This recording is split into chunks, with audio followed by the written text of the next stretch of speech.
Jadi itu yang membedakan yang diberikan oleh guru mapel umum.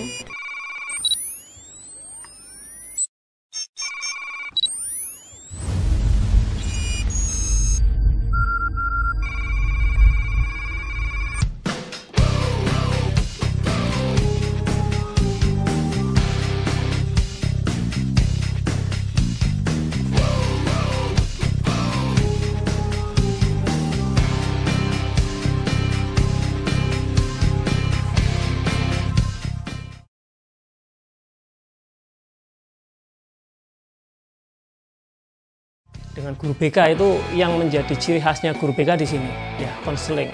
Kalau konseling individu berarti dilakukan secara individu, face to face relationship. Jadi guru BK dengan siswa atau klien yang mengalami masalah tadi. Kenapa kok harus ketemu? Kenapa kok harus tatap muka? Karena agar guru BK itu bisa melihat ekspresi yang disampaikan, tutur kata atau ucapan yang disampaikan. Itu semua ada istilahnya, ada vibrasinya, getarannya, yang guru BK bisa menangkap. Apakah yang disampaikan itu betul atau tidak? Ya, itu singkatnya begitu. Dan di situ ada teknik-teknik konseling yang bila mana perlu dalam proses itu harus diberikan. Nah, itu konseling individu. Ada lagi konseling kelompok. Jadi dalam BK itu banyak ya, cukup banyak layanannya. Itu ada beberapa anak yang punya masalah, misalkan dibuat anggota kelompok 7-8, itu permasalahannya bermacam-macam. Nah, nanti ada permasalahan A, B, dan seterusnya, itu dari anggota kelompok nanti menentukan.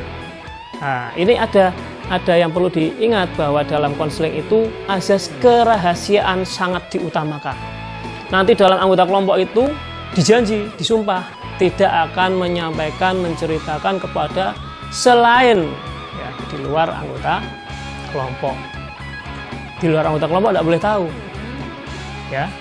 Jadi nanti kemudian setelah itu prosesnya adalah dipilih salah satu. Masalahnya siapa yang mau dibahas dulu. Nah, nanti disitu carikan solusi bersama, alternatifnya macam-macam, dari guru BK-nya mungkin memandu ya. Kemudian memberikan beberapa alternatif solusi yang tentu saja ketika mengambil langkah solusi itu diambil oleh klien atau siswa yang masalahnya dibahas tadi. Jadi dia mendapatkan banyak masukan, banyak alternatif pemecahan masalah ya. Nah, kemudian nanti dia akan menentukan sendiri. Oke, saya mengambil langkah akan mencoba solusi ini. Nah, demikian. Itu gambaran sedikit tentang konseling kelompok.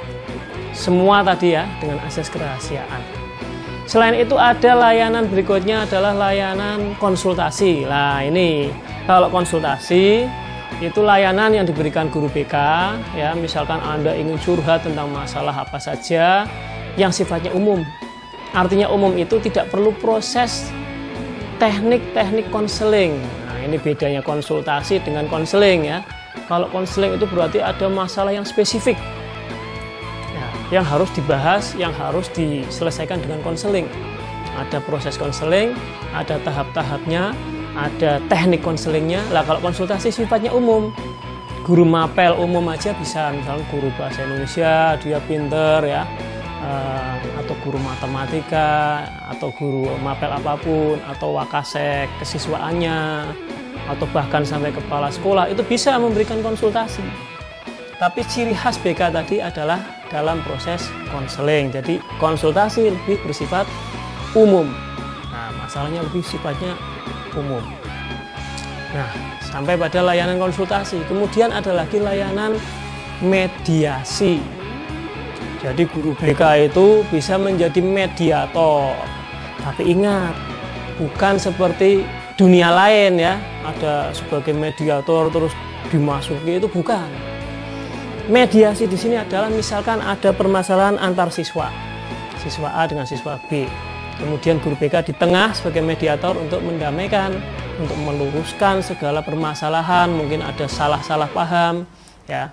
Bisa juga siswa dengan gurunya, misalkan ada guru mapel yang ada siswa bermasalah dengan guru mapel. Itu bisa menjadi penengah, mediator di situ. Ya. Bisa juga siswa ada masalah dengan orang tua di rumah, kemudian cerita dengan guru BK, akhirnya orang tua dihadirkan ke sekolah. Guru BK berperan sebagai mediator di situ, mencari solusi bersama, duduk bersama agar permasalahan bisa terselesaikan. Ya, jadi itu sudah saya sebutkan ada 9 layanan dalam BK. Nah, kira-kira itu ya bisa menambah wawasan Anda tentang BK. Selain 9 layanan, ada 5 kegiatan pendukung. Ini saya sekalian aja ini saya sambung. Jadi 5 kegiatan pendukung. Yang pertama adalah himpunan data, aplikasi instrumentasi, home visit, konferensi kasus, dan yang kelima adalah alih tangan kasus. Sedikit saya bahas sedikit ya. Untuk himpunan data itu misalkan Anda diminta mengisi identitas pribadi, data pribadi, nama, keluarga, dan seterusnya, agama, dan seterusnya itu ya, itu adalah sebuah himpunan data agar BK punya arsip tentang kondisi pribadi Anda, termasuk mengisi buku pribadi itu himpunan data ya, kesehatan dan lain sebagainya itu. Yang kedua adalah aplikasi instrumentasi.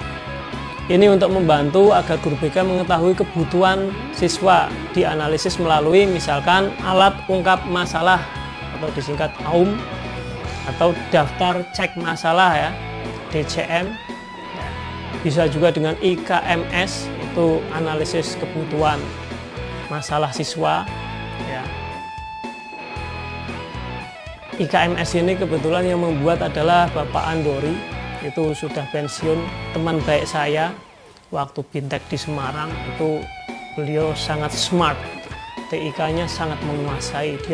Beliau bisa membuat sebuah aplikasi yang digunakan banyak sekolah. Ya. Itu beberapa contohnya ya, pakai AUM, pakai DCM, pakai IKMS.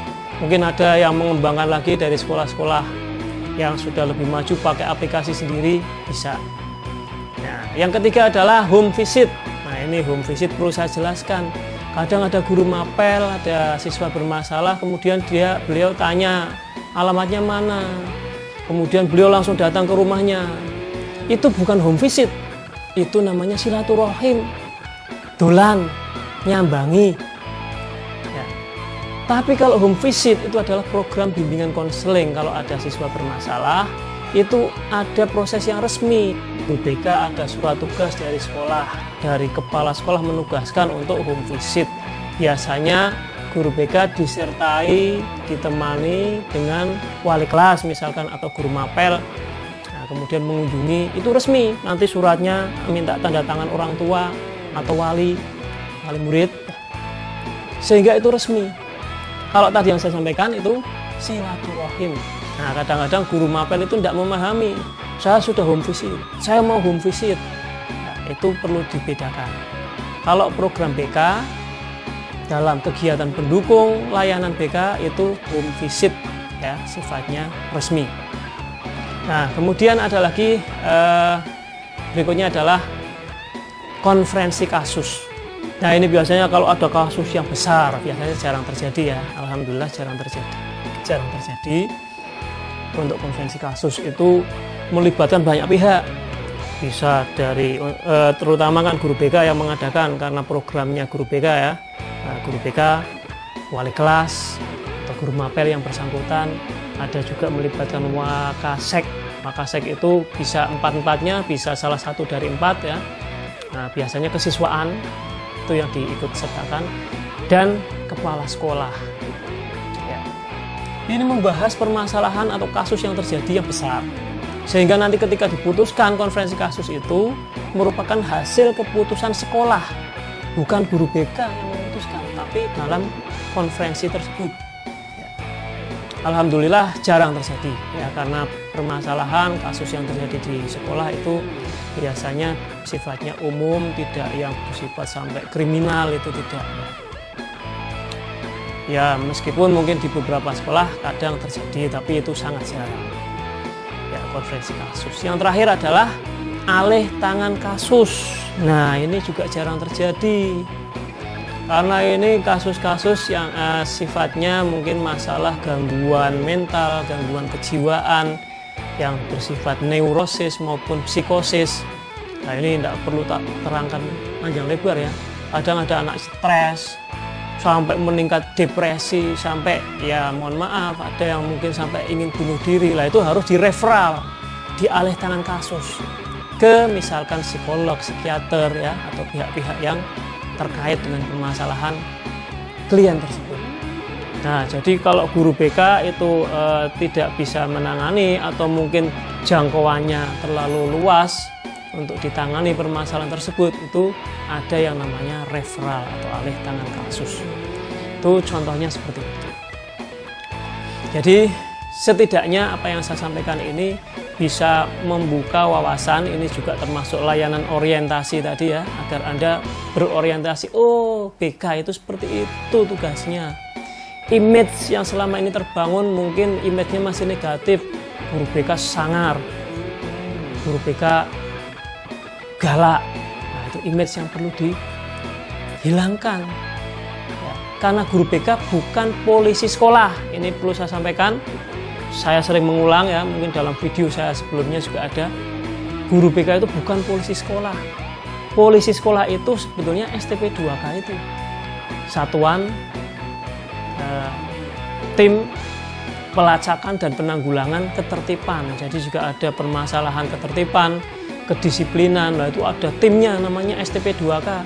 Itu polisi sekolah itu yang jumlahnya banyak, misalkan sampai 10 orang. Nah, itu ada sanksi yang diberikan. Itu bukan BK, bukan kewenangan BK. Ya. Lah, STP 2K ini di bawah koordinasi dari Wakasek Kesiswaan. Jadi itu perlu diperjelas ya. Yang namanya polisi sekolah itu Wakasek Kesiswaan dengan anggotanya tim STP 2K. Jadi untuk mindsetnya biar terbentuk bahwa BK itu bukan polisi sekolah, sekali lagi saya sampaikan. Ya. Ini adalah sebuah perkenalan, tidak hanya nama saya, pendidikan saya, tapi termasuk tentang profesi BK tersebut agar Anda bisa memahami. Dan kemudian setelah memahami apa? Anda bisa dekat dengan BK. BK itu adalah guru yang peduli dengan Anda, peduli dengan masa depan Anda, peduli dengan karir Anda. Ya seperti tadi disebutkan, termasuk perkuliahan, ya, termasuk beasiswa, itu semua. Yang semuanya tujuannya adalah untuk mengantarkan Anda sampai kepada pintu sukses. Sukses karir di masa depan. Jadi intinya itu yang dapat saya sampaikan pada kesempatan kali ini. Semoga itu bisa menambah motivasi, menambah kompetensi Anda, wawasan Anda, dan menambah kedekatan antara kita, antara siswa dan guru BK. Nah, saya sudah membuat sebuah channel, sebuah wadah Sobat BK Milenial. Itu saya harapkan menjadi sebuah komunitas, wadah yang bisa menjadi jembatan antara kita, bahwa siswa dan guru BK adalah sobat atau sahabat sejati. Ya. Terima kasih atas perhatiannya. Saya kira itu yang bisa saya sampaikan. Ya, jadi BK itu selalu peduli dengan siswa sesuai dengan salamnya, salam BK peduli siswa. Saya akhiri, Assalamualaikum warahmatullahi wabarakatuh.